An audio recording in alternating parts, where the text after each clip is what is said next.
Pyotr Verzilov knows all too well what it means to enjoy life one day at a time, ever since he was poisoned in Moscow in 2018, much like opposition activist Alexei Navalny in August this year. Unlike Navalny, though, he showed no signs of the nerve agent Novichok. My poisoning was weaker. My recovery went faster. By the second week of treatment, I could talk again. But Novichok is a very strong toxin. It can cripple or kill someone. Novichok is ideally suited to murder.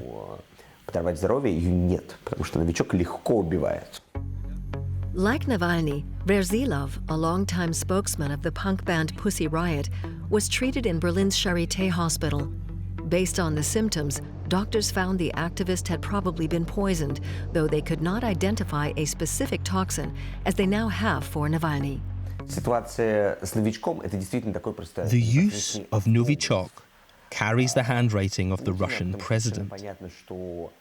One thing is clear: only the secret services have access to special weapons agents, and they could only have carried out this operation with the express consent of Vladimir Putin.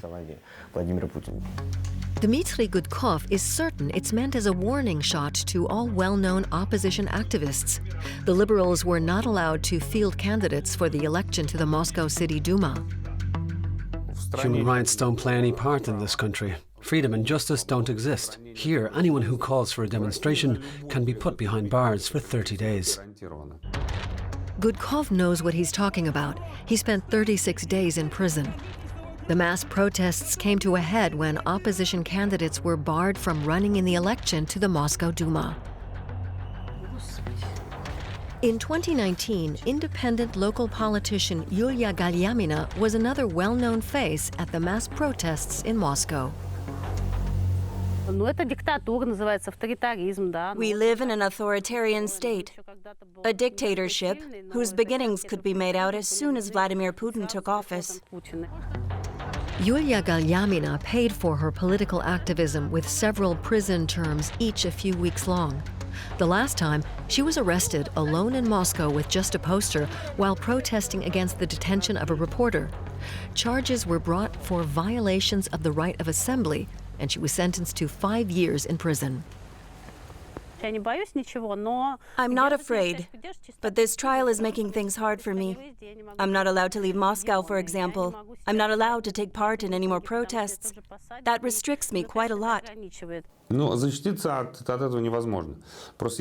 the state is your adversary, you're unprotected. No bodyguard will be able to save your life.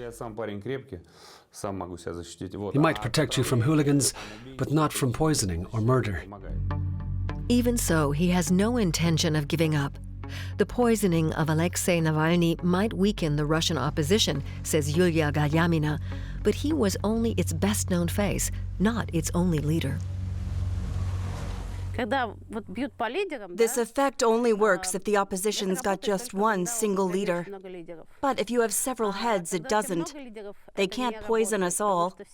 And in fact, there are lots and lots of people in Russia who aren't afraid to protest anymore, because the desire for a change in the system is growing stronger and stronger. Since he recovered, Putin-Critic Pyotr Verzilov also has been politically active again. He sees it as his responsibility to press on, for himself and for his daughter. I